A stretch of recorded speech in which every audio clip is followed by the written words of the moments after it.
The show starts in 10, 9, 8, 7, 6, 5, 4, 3, 2, 1, go.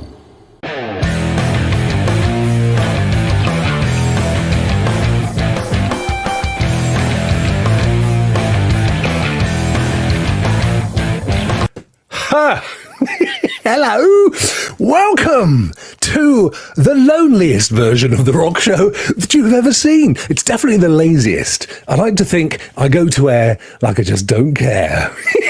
Great to see you. Thanks for popping in. We've got some of my lovely friends here already. Straight off the bat, we had Rockmouth. How are you doing, my good man? I'm doing great. Rockmouth, how are you doing? Thanks for joining me. This is, of course, the return of the Rokk Show, albeit on my own for now, but you do watch this space because there's going to be some great stuff coming up in the next couple of weeks. In fact, not too far. Just got to get into the next month. But I thought, why don't we go live anyway? Why don't we bring back the Rokk Show on a Tuesday? Everybody loved it. We loved it, didn't we? I loved doing it with all our chums and your good selves. We have one of those amazing chums, my incredibly good friend, Mr. Ray3473, the gaming cyborg. How are you, Ray? Bless you, my good friend. I hope you're doing exceptionally well. And it's just Joe. Of course it is. How are you doing? Good to see you too, my friend. And then coming in from the back, as he does, it's Ryan, Reaver the Beaver. Yo! And look at this. Geek the Sneak. Yer. He's yer. He saw me pirate, did he? He saw me hat, me parrot. Ahar. We're going to come on to Skull and Bones in the next, in a few sessions. Of course, you remember the format for the Rokk Show is we're going to do some review of games stuff. Historically, we do the previous week, and then we kind of talk about the coming week. But I've just thrown a load of stuff in, just news stuff, because it's only me. So there's a fair bit of it. You just never know, do you? You never know. Let me just hide. There we go. I'm one man banning it, so. Well, I might be one man banning it. I've got to be careful with me expletives, but I'm one man banding it. It's what I'm doing. And Sanchez, look, we're all popping in. We got the beautiful Ray here giving me a whole bunch of emojis, which, as you can see, don't show up in this thing. I've never understood why that might be the case. I have no idea. But we do have Sanchez. Welcome back, Rokk. Thank you, my friend. Bless your little socks. And cloud validation as well. Absolutely amazing. So good to see you all. So Tuesdays from now on, the Rokk Show will be back until sometime in March, where there might be something newish to watch this space. Whoops. Dropping a pen there, little special effect. It was a little sound effect. You know, like you saw, like instead of this, or this. It was this. It's cheap, isn't it? It's a cheap version is what it is. But we got the sound effects back as well, so it can't be bad, can it? Now I could, because they've just brought it back on this particular app, I could actually put the chat box up in the corner. I just might do that for a second, just because while we're talking about news and stuff, I might miss the odd bit of chat. You know how it goes. So I think we'll leave that there, and I will bring down the chat just in case. And then I can always, oh look, it's Aaron, it's Vet. Hey, he was up the top of the mountain. And now he's down again. It's just like the old grand old Duke of York. It's a grand old vet of York. He was halfway up and halfway down, and when he was up, he was down. And do you have that rhyme in America, or is it a purely old English thing? I think it may just be an old English thing. I don't know. Anyway, shall we? Oh, look.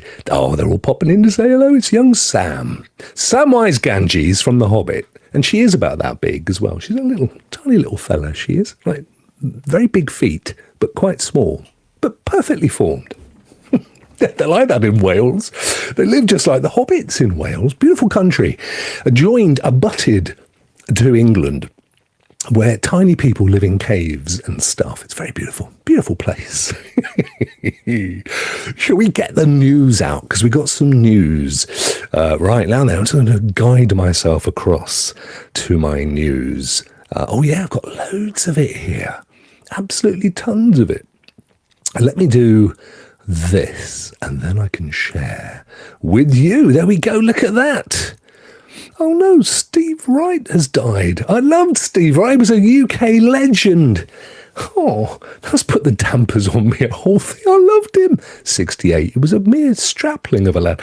Let me increase my size a tad. We do have the chat there, and I'm just wondering whether that chat is going to get in the way. Let me adjust my skirts, ladies. If I pop the chat down here like that, and I kind of shrink it a bit down there, that's good. That works, doesn't it? Because now I don't have to keep pressing the chat. You guys can entertain yourselves as you do in your beautiful chatty way. And there we are. Just going to make sure I haven't missed any of you beautiful folk. Vet says, Miss Phoenix, with the nugs. I thought we weren't done eating. With the nugs. I don't know what that means. You see, what you got to bear in mind is, all these amazing folk congregate in Ray3473, the Gaming Cyborg's Discord, and they create memes and kind of in-jokes. And when it comes to me on my show, I haven't got a clue. I don't know what the heck they're talking about, but it's a humorous word. Right, Reaver the Beaver, Mr. Ryan the Beaver, he likes the chat window, so we'll leave that there. We'll leave it down there. Hugs for nugs.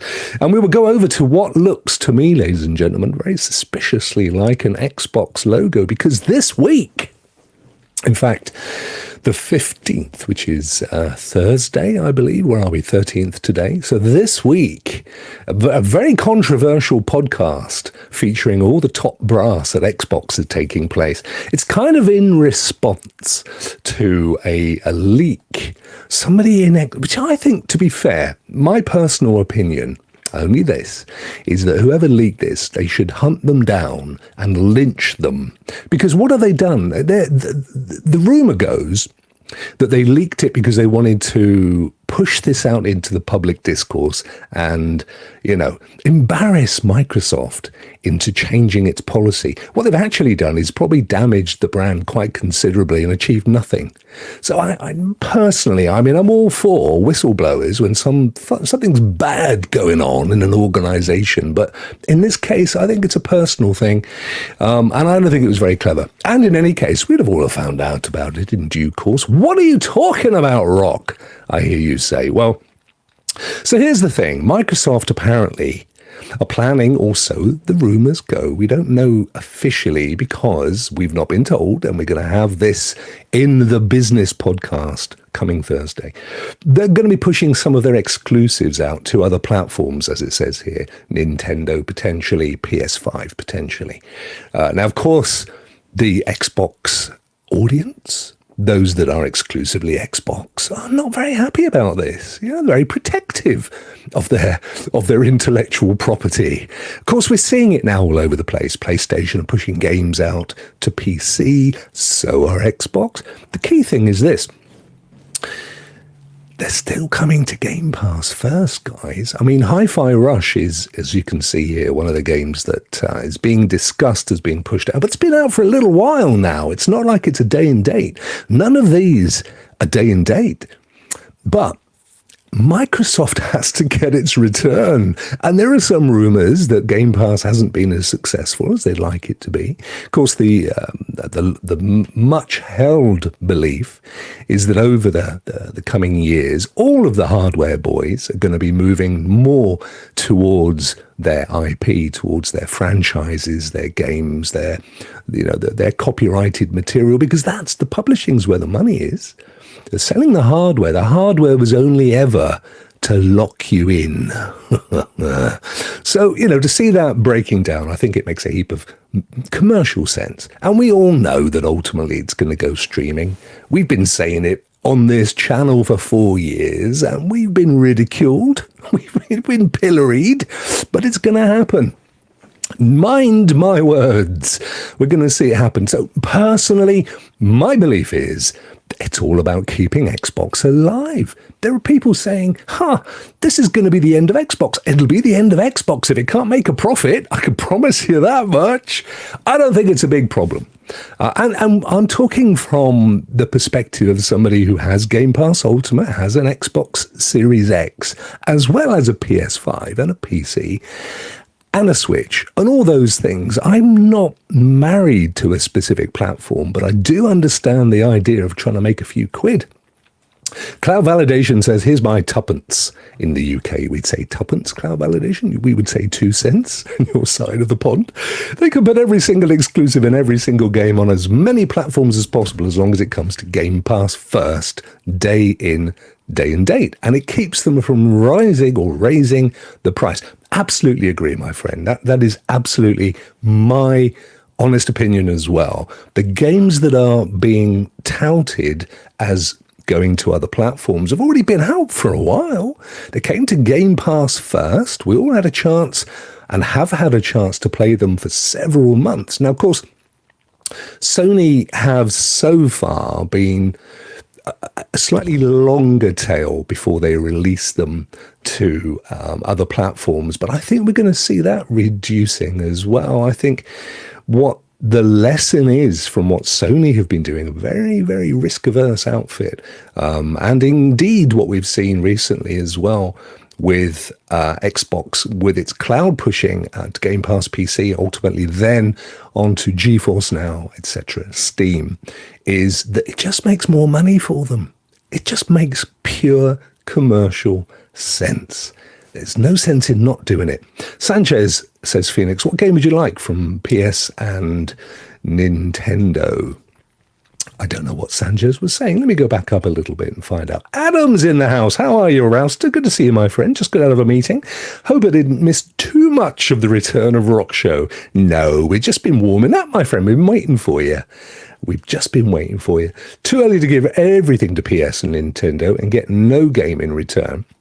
Well, as I've said, months, none of this is going to go day in, day out to these other properties. And don't forget, if you're paying for Game Pass Ultimate, you're getting for a few shekels a month all of these games brand new, day and date, considerably quicker than if you own a PlayStation or a Nintendo or whatever other platform they turn up on. And it is about the money ultimately. I think we have to get out of the thought that stuff that's made on one platform is only ever going to be found on that platform. The days of Halo, they're going to be gone from now on in.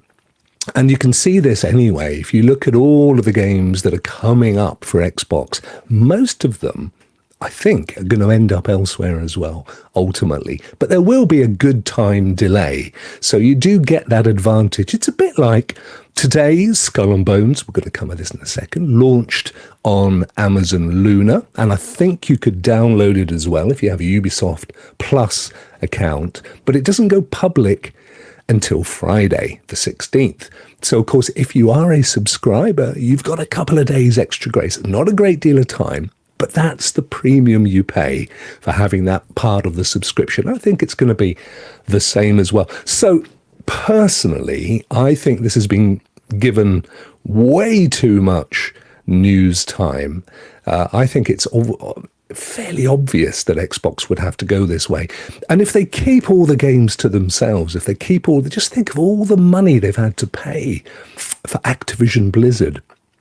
All of the things they've had to do to bend over and fold in half and give that license to them and this license to those and stuff. They've got to recoup that investment. That's a huge undertaking. And under the Activision Blizzard banner, of course, are games like Call of Duty that are already locked into appearing on all these other platforms. The purchase of Activision Blizzard did not in any way, shape or form intend for them to be exclusives on Xbox. But they don't mind because they'll still be making money. That's what it's all about. And the longer they're in business because they're making profits, the better we all do as fans of Xbox. It's simple stuff. It really is. I do love the take that our very good friends at Cloud Dosage have given it, which is not directly related, but in a sense it is. That the future of gaming, as Jack to Slip has written a beautiful article here, the future of gaming is not a box, says Jack. Both Microsoft and Sony get this, big exclamation marks here. Fanboys haven't gotten the message. And to be fair, gaming is a conservative with a small c environment. Is we all like, if you think about it, gaming is quite an emotional thing. Apart from the games themselves, how many of us love those retro games, the memories of playing Mario Kart with our family or our friends, or Destiny over the years with our team of friends. The memories are locked up in these games, aren't they? And these platforms. So it's like emotionally we feel really tied to our Xbox or our PlayStation or our Nintendo Switch or our PC or our GeForce Now or our Stadia. Is it too late? Probably is. Ninja, how are you, my friend? Rebellica, beautiful to see you as well. Thank you so much. I'm seeing some fantastic folk popping in, and I'm really sorry that I'm not being particularly friendly to you, but you are seeing yourselves popping up in the chat, so hopefully that's all good. So, that's kind of how I see it. Rockmouth says, yeah, it's like Betamax versus VHS. Yeah, it really is, And do you remember you had the whole Laserdisc thing as well? And there were games wrapped up in Laserdisc, weren't there? Which, ironically, you can play on other platforms now, even though they were exclusive originally to Laserdisc. And we have to move on. And I think it's important that as much as our memories are wrapped up in this hardware, in playing consoles and so on, ultimately it is about the games, isn't it? It's the gaming experience that's the key thing. And the fact that for the first time in recent years, for the first time in gaming history, if your best friend down the road is a PlayStation owner and you're an Xbox owner, you can play together. He doesn't have to buy a PlayStation and she doesn't have to buy an Xbox. You can finally play together. And it has to be about the game. I think so. I hope you agree. Well, we all got a bit carried away there, didn't we? Talking of Microsoft, jumping on to our next news item, they apparently, according to The Verge, are working on their own DLSS standard. Now, DLSS, Deep Learning Super Sampling. I had to memorize that. It's clever, isn't it? It's the way where you basically can set your resolution at a really low resolution, or at least you ask NVIDIA, AMD have their version as well. But, you'll set it at, say, quality. And what the DLSS really cleverly does using machine learning, which is what we in the old days used to call AI, it uses the machine learning to boost, upscale the quality of the resolution. So even though it's streaming at 1080 or playing at 1080 frames, it boosts it so that it feels like it's 4K. It's an amazing, amazing technology. And we see it now in so many games, and some of the high-end NVIDIA cards have gone on an extra level on beyond there and stuff. Well, it turns out Microsoft are working on their own. Now, this is interesting because for what? Because so far, it's been hardware related. It's required dedicated GPU, graphics processor units, to process the machine learning and get that going out there. So on the one hand, are we talking here about for a standard for PCs? A bit like Dolby Sound and Dolby Vision. It's a standard, isn't it? You buy the ability to use that standard in your hardware. So are Microsoft working on a standard that you'll license from them as part of the already expensive licensing that you have to pay if you build a game for Windows? I don't know. Let's have a little read and see what The Verge are telling us. Microsoft appears to be readying its own DLSS-like AI upscaling feature for PC games. Xbox user Phantom Ocean 3 discovered the feature inside the latest test versions of Windows 11. with Microsoft describing its automatic super resolution as a way to use AI to make supported games play more smoothly. Interestingly, if you do go and play Xbox Cloud streaming, not the best, has to be said. But if you do, there has been a browser-based option for a while that you can click to improve the kind of smoothness of the game, which is a similar kind of thing. So, maybe we're looking at something down that road. But either way, sounds a lot like, as Phantom Ocean 3 in The Verge is saying, a lot like NVIDIA's deep learning super sampling. See, I was right. DLSS tech, which uses AI to upscale games. Yep, FSR. I've actually used FSR on my ROG Ally, and I was super impressed with it. You tend to overlook the alternative solutions to the same problem, but actually they're all pretty much in the same boat and doing really well.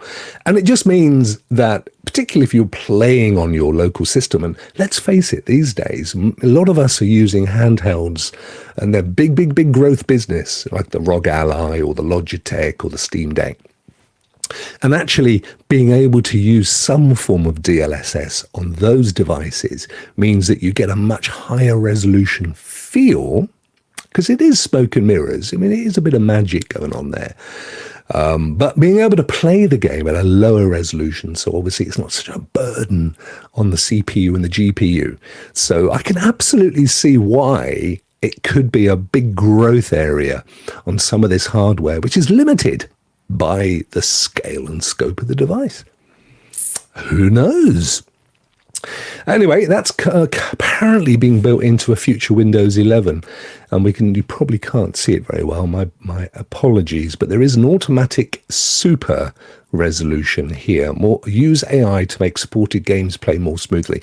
So it is a standard. It looks to me like a software-related standard that I don't know what the hardware entry point would be for that. I'm sure that it would be checking whatever card you've got running, and whether that's a standard that would work across any GPU, or even indeed a laptop that has a built-in, a chip built into the motherboard as a GPU. I genuinely don't know, but it'll be interesting to see. You see, the thing is this: when I'm playing my PC games, I'm typically not playing on a PC. I'm usually playing on a cloud-delivered service like GeForce Now, or my ROG Ally with Shadow running, for example, or Shadow even on my NVIDIA. So I'm kind of leveraging somebody else's boosted tech anyway. But plenty of people still use their little laptops and stuff, and my friend uses his ROG Ally as his main gaming rig and downloads games and stuff. So I can absolutely see where the advantages would be for something like that. So we'll have to have a little look on that. Now then, next up on the news, so many of you love Baldur's Gate, don't you? I've got a little Valentine's surprise. Look at this. There's a new patch coming out. No, it says next week. This could have been a few days ago. Let's check the date on this. Feb 9. Yeah, we're okay. It possibly is going to be next week. And this is a patch that all I can find on this patch is that it's going to improve your ability to kiss. Despite the game's valiant attempts, kissing in Baldur's Gate is not that much better than drinking was in Mass Effect. I don't know.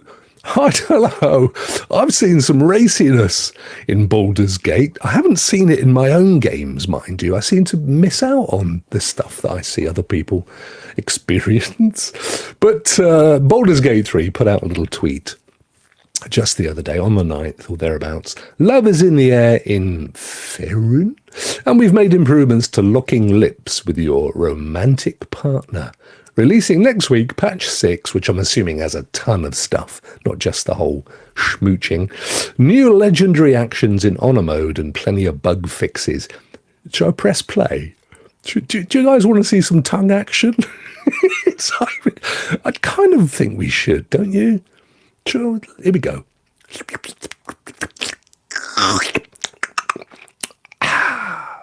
Well, Oh, and a little forehead kiss there, look, as well, just to prove to you that there was no aggression intended. Well, I don't know what kissing looked like before, to be honest, but if that was an improvement, it must have been awful. Yeah, divert your eyes, absolutely right. I have no idea. But anyway, apparently that's a new big thing and everybody's happy about it, so awesome. Down to a bit more bad news, guys. We've got some up and some down stuff today on the channel, on Rokk Show. The return of Rokk Show. We got some good news and some bad news and some good news and some bad news. And that was kind of good news and then a bit of bad news, particularly if you've got a Quest 2 or a PlayStation Sony VR.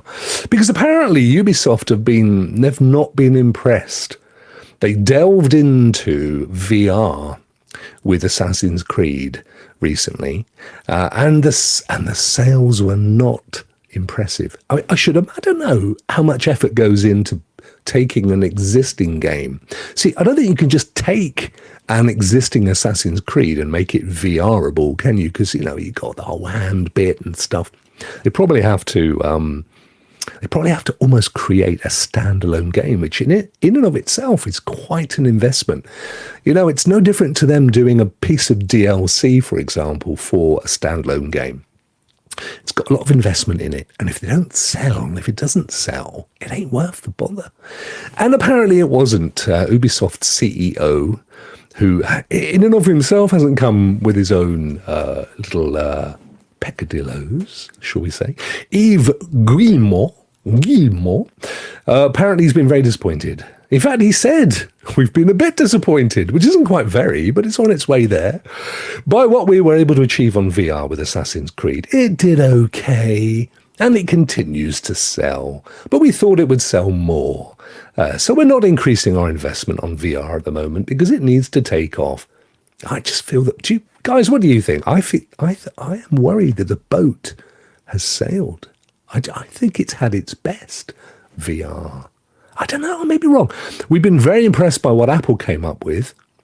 Yeah, them and the 40 people that bought it. And we think it's fantastic hardware, but we continue to look at this VR business as something that we have to look at, but not invest too much in. Which, to be fair to Ubisoft, they've always been pretty good, haven't they, at getting stuff onto new platforms. They were very early on cloud, if you remember. They in fact were the launch game for the test of Google Stadia 5 years ago. Rokk Show says, Ninja, I think that Ubisoft will return later, but they'll wait for sales. Do you know what? I'm all for VR doing well. I've got no issues with it. I have the original Sony VR. I did buy the VR 2, didn't like it, sent it back. You know the story. But I don't know. I always thought that the movement was towards mixed reality. So like the Apple Vision, and I think to a degree the Quest, although I've never used a Quest, so I don't really know, but the ability to mix it in. So you can either go full VR and black out and just be immersed, or you can have stuff that's projected on the world that you're in and so on and so forth. But I've heard, yep, it is Quest. Thank you, Miss Phoenix. It is indeed mixed reality. I've heard that the Apple Vision is quite heavy.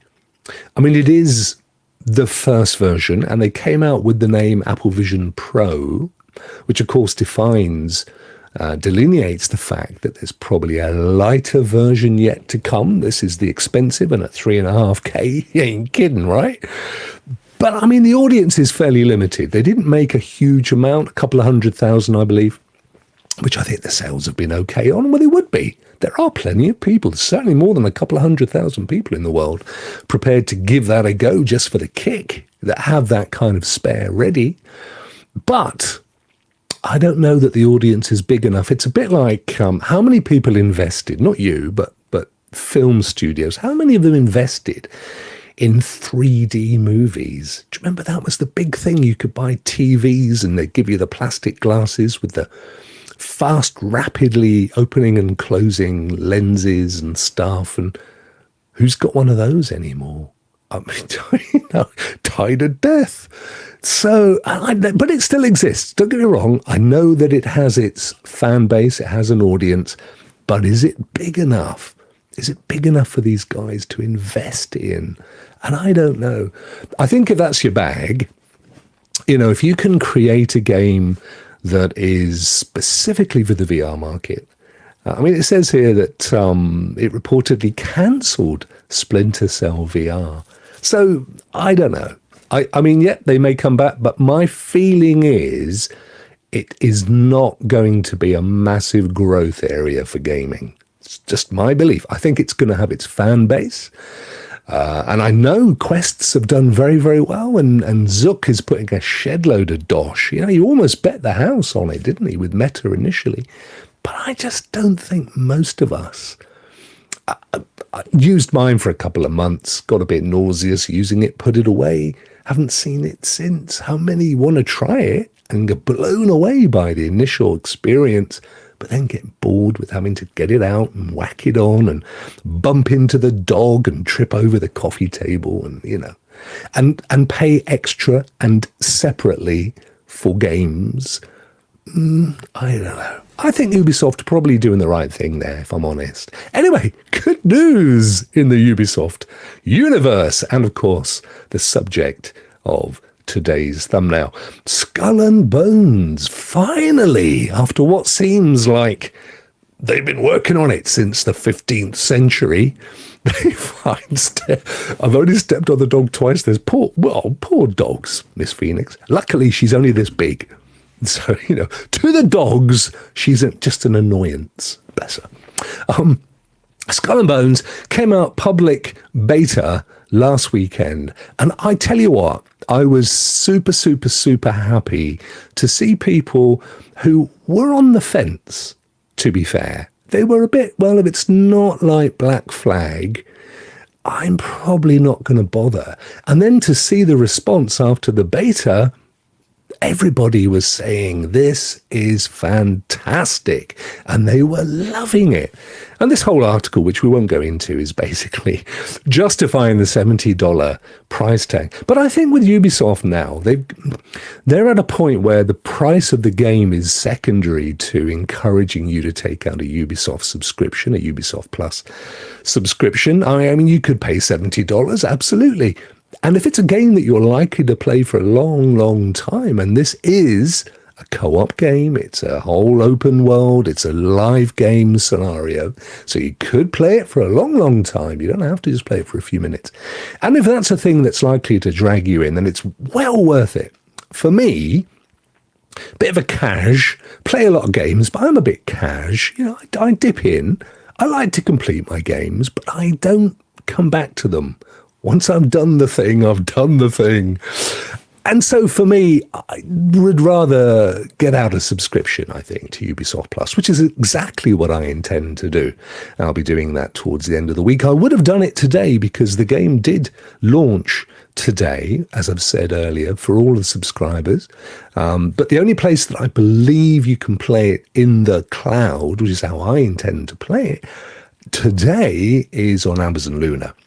I did check before I came online. It is definitely not on GeForce Now, although I do believe it is going to be coming out on this Friday, hopefully. Certainly we'll know Thursday when they release the games for the week. And that's where I intend to play it. And I intend to play it by reigniting my subscription, playing the game, 1 month, 2 months, doesn't really matter, because at the end of 2 months, when it'll almost certainly have been completed, it'll still only have cost me about $20. And that's how I roll. But I've played, there were several betas, of which I played 3, I think, up until the recent one. I didn't play the recent one because I was so close to the launch that, firstly, I can't believe that it had changed massively from the one a month or two before. And also, I kind of wanted to wait until the proper launch and enjoy it. So I'm going to wait till Friday, and then I shall reignite my subscription and I'll give that a go. But I was really, really heartened to see everybody. Ray loved it. SPG loved it. And that was just really cool for me, because I think it's good. They've worked so hard to try. If ever a company ever listened to user feedback and then kept going back, which, let's be honest, is partly what we have complained about in the past, isn't it? With games that have just popped it out. Oh, he's not going to buy it. I heard the opposite, but not recently. So yeah, maybe somebody told me he had bought it. Who was I speaking to that said that he had bought it? Anyway, it was secondhand information. I'm sure, Ninja, you have got more information up to date than I ever had. Might get Ubisoft Plus. Sanchez, that's what I do, my friend. I'm sure they don't want to hear this, but that's what I do. They launch a new game like Avatar and Assassin's Creed Mirage before then. I literally subscribe for a few weeks, play the game and cancel it again. And then I shall wait until Outlaw Star Wars comes out a little bit later. Yeah, no.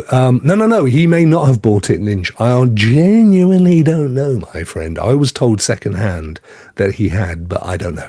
Either way, I know that he was more impressed with it than he thought he might be when we used to talk about it on Rokk Show back in the day, because this thing has been in development for so long. I mean, forever. But they've been going back and they've been taking the user feedback into heart and, going back and iterating and getting it right and bringing it out and so on. I personally really enjoyed it the first time I ever played it, which was, I don't know, a year or so ago. So I don't know. But they obviously felt that it wasn't quite ready and decided to bake it some more. So, hat off to them, I think, because that's the thing that's been missing in our industry for a while now. Don't you agree? Just getting, we've got a deadline, we've got to get it out by July, we've got this big launch and boom, let's do it. And it's broken. And then, people feel bad and they feel like they've been ripped off and then they've got to wait for patches. And by that time, the ship has moved on and the sales have dropped. Whereas at least they've gone, no, we're not going to drop it until it is exactly what we want it to be, I think. So we'll see. But anyway, I will be playing it, but not until it launches. That's the thing. Oh, this one's a bit dark. We won't dwell on this one because it requires almost a debate. But it's quite interesting. So last year, since lockdown, really, there's been a decline in certainly staffing numbers in the gaming industry. And it could be argued that it's partly because of the amount of money spent on AAA titles, obscene amounts of cash, and not necessarily getting the returns that they used to get. That's one. The other is that they are making profits, but shareholders are demanding more. And the first thing a big company does when it needs more value for shareholders, when it can't do a great deal in a short term, is cut the staff. It's capitalism. What can I say? I'm no massive fan of it. Anyway, they do. But this was an interesting piece that I spotted as obviously a screenshot from PC Gamer. And just to explain what's going on here. So if you look along the bottom, 2023, in each of these months, there are these big dumps of staff, big drops of staff. So there's little dots, and it's probably easier for you looking on a smaller screen because you're seeing those thick bars of time. So the end of September, January, at the beginning of 2023.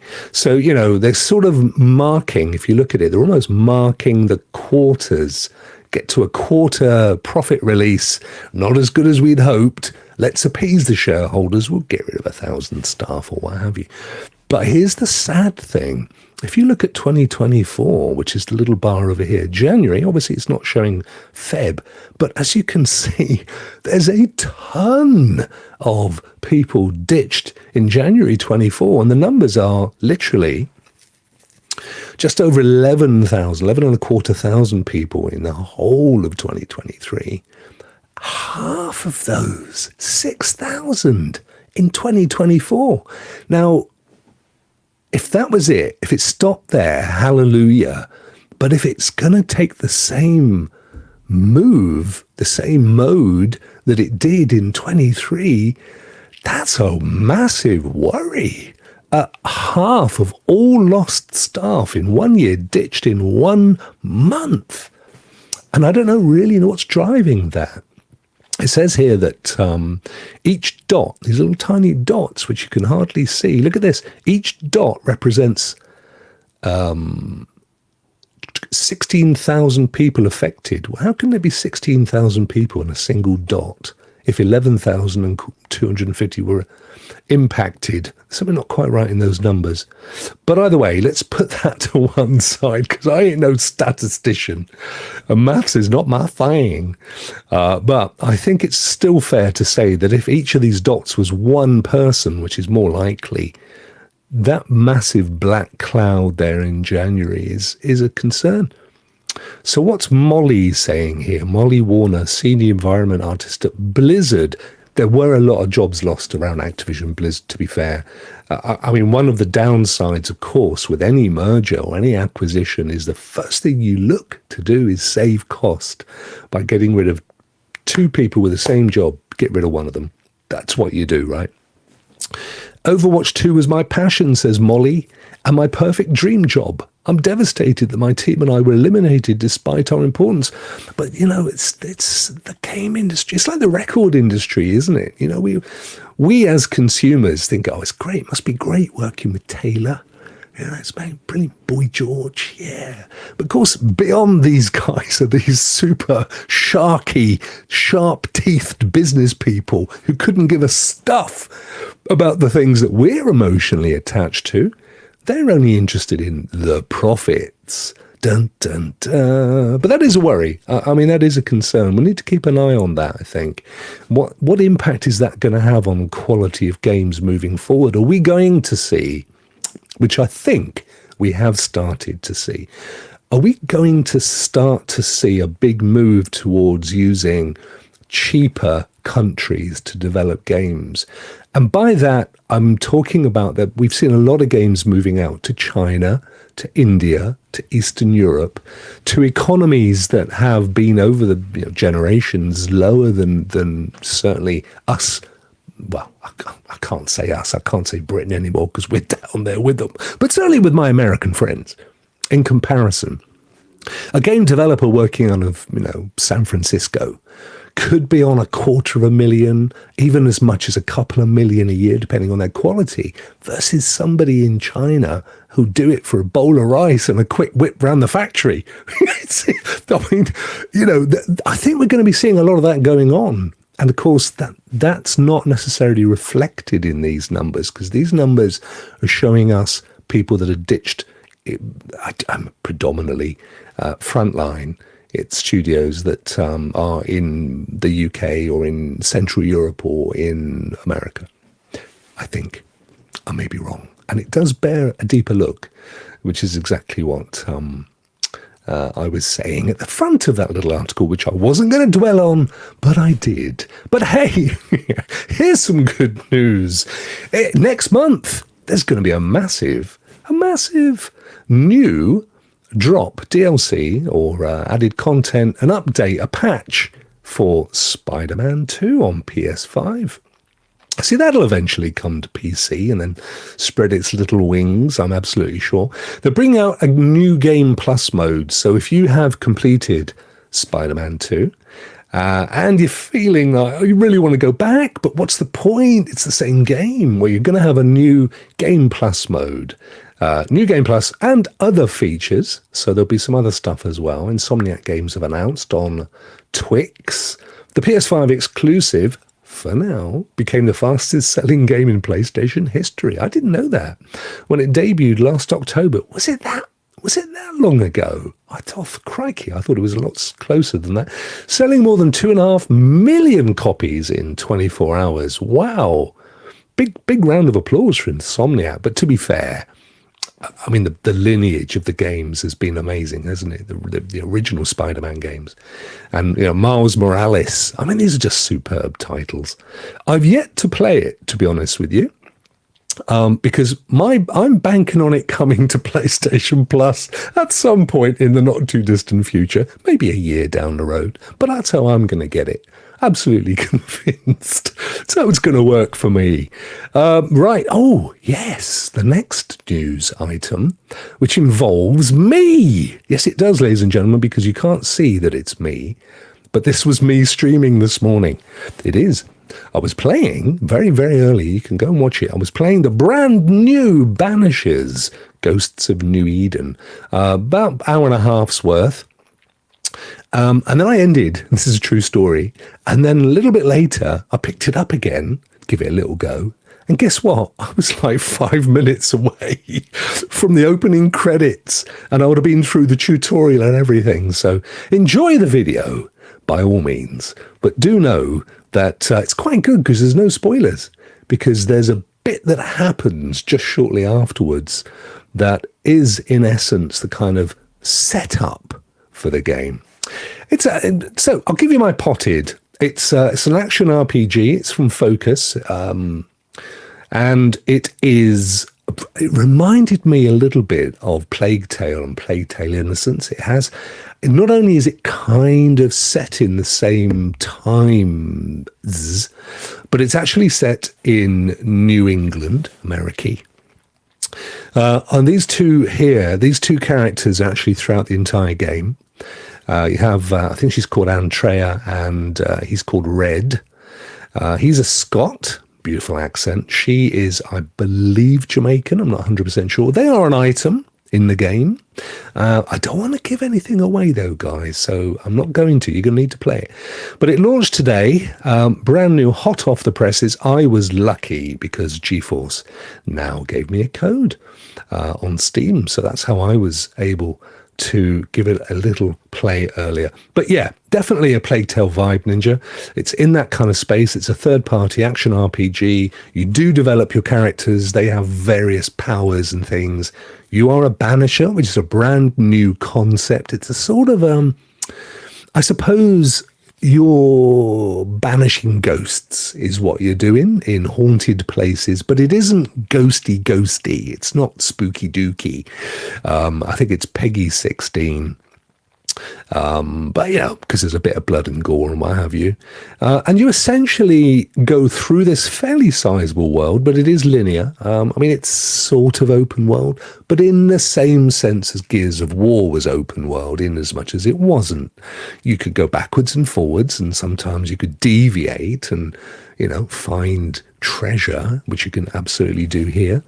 But it's quite linear.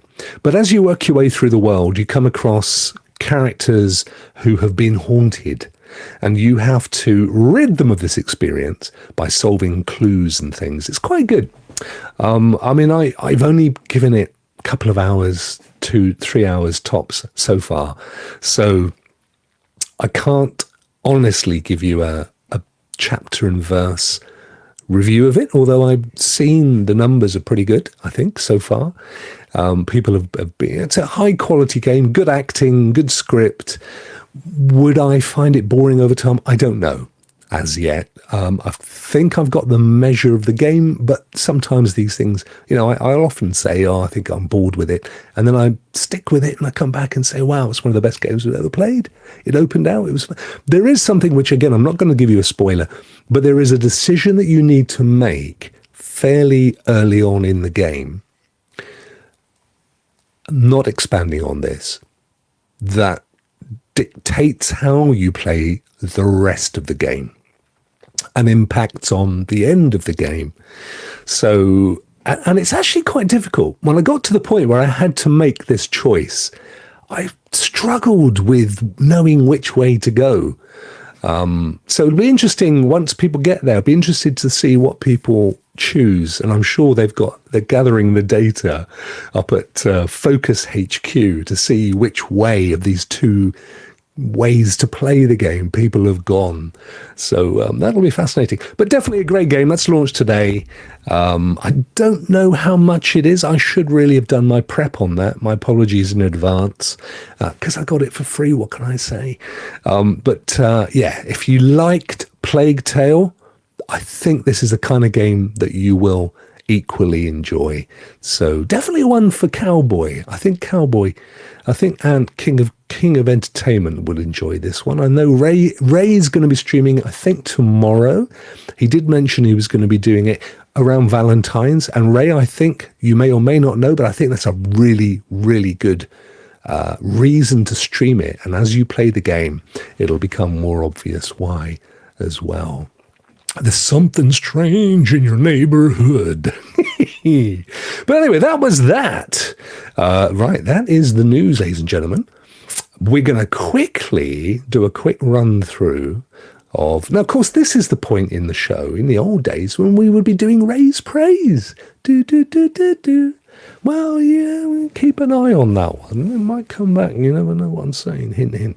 This is GeForce Now from last Thursday, because we're reviewing it. We don't know what's coming this Thursday, do we? Because, to be honest, even as an ambassador, I don't know. We don't typically get told until Wednesday, the day before everybody else. But I suspect Skull and Bones would definitely be on the list of games coming up. There was a big old deal about Logitech, I think. They were doing a big deal on the Logitech. I think I'm right in suggesting that's what that is. Yeah, the G Cloud, the Logitech G Cloud. So GeForce Now anniversary. Yeah, these guys have been going now for, is it 4 years, 5 years? Continues. Just want to quickly, I mean, I've not done my homework on this. 6 new games coming. Now, it doesn't mention it there. Anyway, there is an anniversary. It's either 4 or 5 years. Celebrations continue 4 years, I think, with more games and a member exclusive discount on the old Logitech G Cloud. Of course, they've also recently rolled out the day passes as well. So if you've been thinking about, is it for me, GeForce Now, should I give it a go? You can buy day passes.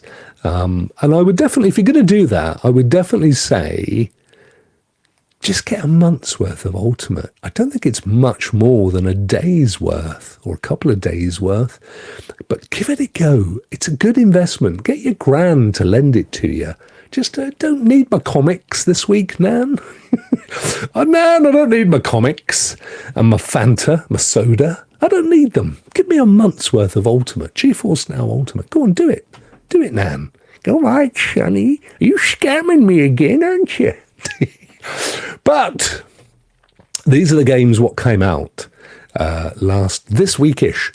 So we have titled 6 games by the look of it. I can see more than 6 dots, but that's what it says. Stormgate demo on Steve. Well, I think we should call it Steve.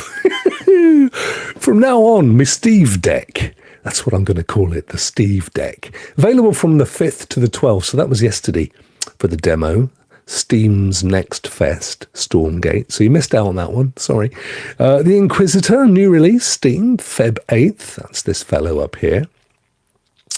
Dive into an alternate reality in the world of the Inquisitor where Jesus has escaped from the cross. It's a bit blasphemous. Play as Mortimer Madadin, as an Inquisitor who investigates. Mortimer Madadin? Inquisitor investigates a mysterious murder in the town of Königstein. Face moral choices, visit the dangerous unworld, and fight against sinners. Interesting. What's it got to do with Jesus? Anyway, Aragami 2, Xbox, of course. Xbox Game Pass, available on GeForce Now. Art of Rally, another Xbox one. Dotage or Dotage as a Steve. Train or Tram Simulator Urban. I should zip up a tad. Hang on, ladies and gents. There we go. You can read it now. Tram Simulator Urban and The Walking Dead Telltale. I love those Telltale Walking Deads. I love all the Telltale stuff, actually. But the Walking Dead ones were fantastic. Really, really good. Right. Heart-tuggingly good. Really, really good stuff. First device you played GFN on versus your last. No idea. But anyway, there you go. That was last Thursday. That was your GeForce Now. PlayStation, of course, brought out its February lineup for the essentials anyway. They still have a whole ton of stuff to come later for the higher tiers. But I have to say, some corkers were had. Now, I haven't bothered with Foam Stars or Rollerdrome, which are the two, there are three showing here, basically. However, Steel Rising, now I played Steel Rising a tad ago when it launched. I think on PlayStation, I forget now. I completed it, but I love that game. I was really pleased to see that it's become one of the monthly games. If you do happen to have PlayStation Plus, I would urge you to play it. Now, it's a little bit like, what was that Pinocchio game that came to Xbox recently? The futuristic kind of, steampunky Pinocchio. I forget what it was called. You guys will remind me. And a lot of people loved it. And it was a bit rogue-like. Lies of P. Thank you, Ninja. Lies of P. Ninja, I can't say Mordor. I can't even say Mordor Mamadidin one time, mate. Let alone 10 times without laughing. What's that all about? Yeah, Lies of P. It's a bit like, it reminded me a bit of Lies of P, but it isn't. It's very much its own game. It does have roguelite aspects to it. But what's really, really cool, if you are like me, super cash, right, there is a mode in the settings. You don't need mods. There's a mode in the settings that makes you flipping invincible. But even then, still takes ages. Now, I did this mode, and I still took weeks to finish this game, and I loved it. It's a bit of an RPG. You can get new weapons for your character and armor bits and stuff. And some of the weapons are absolutely stunningly fun. Others don't do a great deal. You go around the world. You've got to solve stuff. You can fast travel, and you've got to very often go back between worlds and things. I highly recommend it because it's free on PlayStation Plus. Claim it. Just claim it and play it at some point. Maybe play it through the summer, but you will thank me later because I loved it. I flipping loved it. I did. What else I got going down here? Rollerdrome and Foam Stars. I know Ray enjoyed Foam Stars. See, these are kind of multiplayer games. I don't do that stuff, guys. I'm such a miserable old git. I don't want to do social gaming. I don't want to be doing that kind of thing. So I don't. Game Pass. What has Game Pass been kicking out in Feb? Well, actually some pretty good games, to be fair. Anucard. Pronounced Anucard? I don't know. Console, cloud, and PC. I always just try these out on the cloud anyway. And then if I think it would benefit from being installed, I'll give that a go. Or if it's on Game Pass PC, I'll play it on GeForce Now, get the full delicious 4K-ness of it. Train Sim World 4, Madden, NFL 24. Just had it, haven't you guys? Your Super Bowl. I just had it. Was it the 49ers that won? I don't know. I don't keep up with the old Super Bowl. I know there was the whole controversy around Ms. Swift. Who was the halftime entertainment, by the way? I seem to remember some kind of rap artist or a summit. But see, the problem I have with it, I don't watch it. I genuinely have no issue with the Super Bowl. I have no issue with NFL. I just don't know the game. I don't understand the game.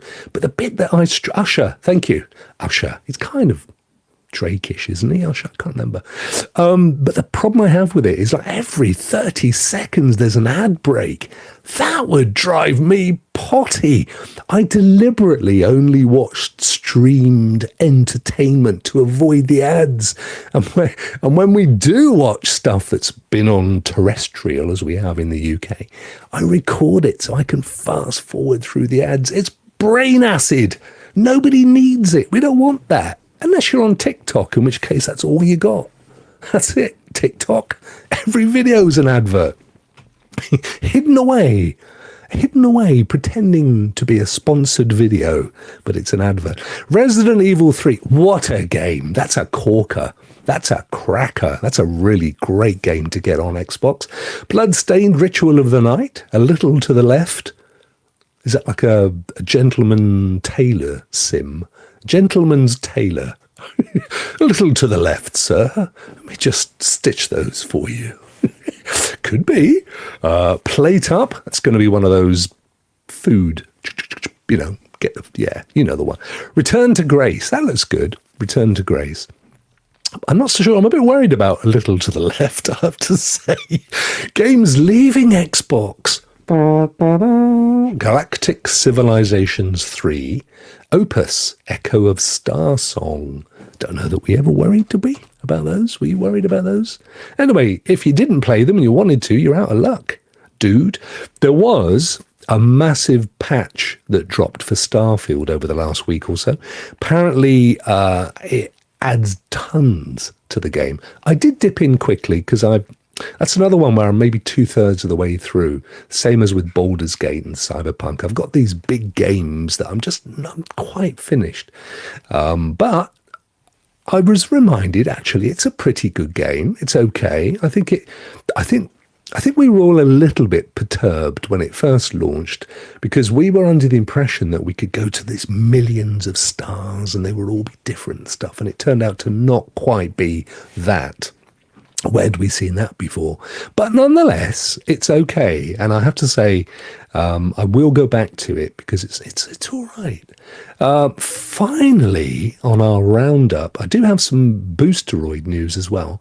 But I don't know what I've done with it, so I'll find that in a second. But young Amazon Luna, so they have, this is Cloud Dosage, they have this very day, Skull and Bones, as I mentioned earlier, which is good because if you have Ubisoft Plus and you don't want to install it on your Ally like me, you can just play it on Luna, which is pretty cool. If you've got a Luna subscription, they've lost a load of staff, haven't they, over the last year? I don't know what they're playing at. We shall see. Time will tell. Very, very finally, before we call it a day, the final. Excuse me, coughity cough. It's Boosteroid. Sustenance. Boosteroid, interestingly enough, I've just had a bunch of new servers installed, courtesy, I believe, of Asus, and it will indeed herald their, finally, after how long, their 4K 60 rollout. So I don't know when, but in fact, if you go to Boosteroid, and has been there since last December, saying it's about $17-18 to subscribe to the 4K version of Boosteroid. So it'll be interesting to see that finally arrive and to see what it looks like, of course, in comparison to GeForce Now, which is that, you know, PlayStation rolled out 4K a little while ago, absolutely stunning in their cloud stuff. I mean, honestly, brilliant. There's Mustard Heart bots already saying Game Pass will go to PlayStation. I can't see that happening. Let's think about the commercials on that one a minute, Sanchez. So if you play on your PlayStation, but you're paying, well, technically I could see it working for them. I tell you why I don't think it'll happen, but it could. Firstly, Sony would want one massive slice of that revenue, which might make it too rich for Microsoft. They're not going to allow people to just play games using their servers and services on their device without taking a big old slice of that action. And don't forget, Microsoft are already having to pay developers a thick end of the money that we pay to play those games. Rightly so, but they've got to make a profit in there. You know, they're still doing the thing behind the scenes. So, I don't know. Maybe they will, maybe they won't. Who cares? I mean, if a game's on PlayStation, but I can't play it because I don't have a Microsoft Xbox Game Pass subscription, I just imagine the uproar. It'd be fun though, wouldn't it? I'd love to see it. That would be so much fun. I don't know. I don't think it's going to happen. But yeah, look out for Boosteroid's forthcoming 4K service. I don't know. We'll see it. We'll see it one Tuesday. But here we go. Back in December the 17th, week before Christmas, they were kicking it out at $17.89, which means you guarantee it's $18 and €18 because they seem to go consistently with the same numbers these days. They talk about a high-end VM, virtual machine with ray tracing, up to 4K, up to 120 frames per second. That's pretty cool, actually. I mean, I know NVIDIA have got so many other features, the Flex and the 144 frames and stuff. But I don't know what amount of people actually use that in truth. I think most people are going to go, I'm 4K 60 on my TV anyway. I can't go above that. Most modern TVs are still fixed at 120 if they're brand new. Ray tracing's cool though, so yeah, they'll be putting in some half decent GPUs to give that some stick. But anyway, that still hasn't rolled out, so we have to wait and see. And $18 a month is still a lot for folk. In this time, in our time of austerity, people are still watching the pennies, aren't they? So I don't know. I'd love to know the percentage of people that have subscribed to Ultimate versus the 1080p option. I must justify the service because they're still doing it, aren't they? Who knows? Anyway, that is it. We're done for the week. That wasn't so bad, was it? It wasn't as bad as going to the dentist. Let's be honest. Let me hide. Let's get rid of that. And then I had another one which we can get rid of. And then we can get rid of that one. And then we get rid of this. And there's me again. Here I am. Thank you, you beautiful people. Firstly, thanks to my members for sticking by me over the last few months. They know, because I keep them in the loop, that I've struggled. I've had some stuff, IRL, to deal with, which I'm still dealing with, in fairness, but we're getting there. We're getting there. And I really, really, really thank my members. They have been amazing. And if you're a subscriber, thank you so much. And for showing up today, thank you. A million thank yous, because I never know who's going to show up. It might just be me talking to my phone, and the phone waiting to hear me say its magical name and answer me back. But it didn't happen. But I hope you enjoyed the show. I know you want the other guys and all that stuff. And I promise you there'll be stuff happening in March. But for now, it's just little old me. And hopefully Holtz will be back. I don't know if he's going to be back this Thursday for the Game of Life. I don't know if you know this. This is true. Literally, week before last, 10 minutes before he was due to go live on the Thursday, he smashed his monitor and flipped something up in the air and caught himself in the eye, went off to the accident and emergency, did some stuff to his eye. He was quite nastily damaged, so he's got a patch, which would be perfect for the Skull and Bones launch. I know he was thinking of doing it last Thursday. He was quite keen, but wasn't quite ready. But I'm hoping he's going to be back on Thursday for Gamer Life, I think it's called, with Holtz, for his brilliant, chilled take on gaming and what's going down.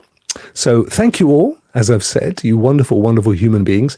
I will be on Friday for members only, which happens every Friday if you're a member. And I will be back next Tuesday for another one of these. In the meantime, if you haven't done, do me a favour, drop a like. Just click the little like. I'd really appreciate that. Tell your friends, share it across the world.